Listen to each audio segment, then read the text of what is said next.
Assalamu alaikum, and welcome back once again to Today in African History with Baba Shaka. I'm Baba Shaka, and today is April 29th, 2021.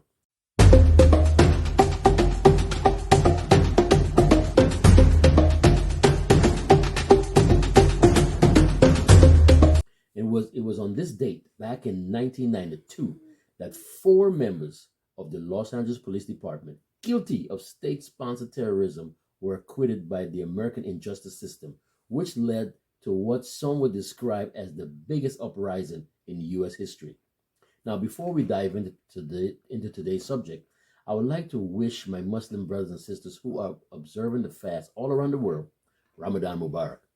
May Allah subhanahu wa ta'ala accept your fast, reward your good deeds, and wipe away your misdeeds, inshallah.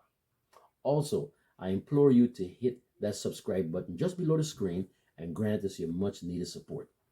Now, 29 years ago, the City of Angels, Los Angeles, fell into a state of historic unrest after four police officers were acquitted in the savage beating of an African man named Rodney King. Mr. King suffered skull fractures, permanent brain damage, and broken bones during the vicious attack, which was captured on video and sparked a national conversation about police brutality and racial equality that continues to this day. The trial drew worldwide media attention after a man named George Holliday filmed the beating from the balcony of his apartment and sent the recording to KTLA, a local news station, in 1991. Mr. King, who was on parole for robbery at the time, led police on a high-speed chase before the incident occurred, but he was later released without charge. Four white LAPD officers, including one sergeant, were subsequently charged with assault and use of excessive force. The 17 officers who were reported to have stood by and watched were never indicted. Now, from my point of view, those 17 criminal onlookers were just as guilty as the four active participants. But almost a year later, on this date, the 29th of April, 1992, the police officers were acquitted after their trial was moved from Los Angeles to Simi Valley, an all-white Belgian community, sparking the biggest racial uprising in U.S. history. The verdict led to 5 days of violent protests in which 50 people died and over 2,000 were injured. Nearly 1,000 buildings throughout the cities were damaged or totally destroyed, causing more than $1 billion in damages. Almost 12,000 people were arrested.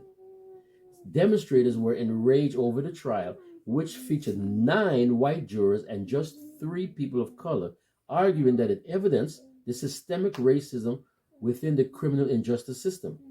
It also followed the recent murder of Letitia Harlings, who was fatally shot in southern Los Angeles in 1991 while going to the grocery store to buy orange juice. She was shot by Soon Ja-doo, the Korean owner of the store, and Miss Harlins was just 15 years old.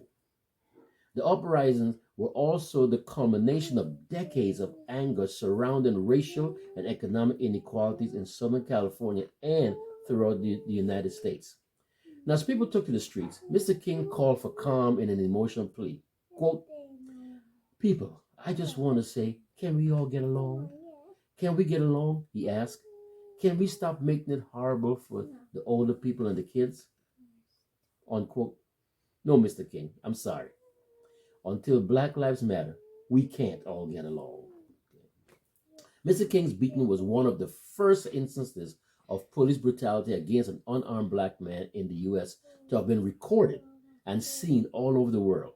Now, 29 years on, similar disturbing videos of police brutality against unarmed black men continue to garner widespread media attention as people continue to demand criminal justice reform.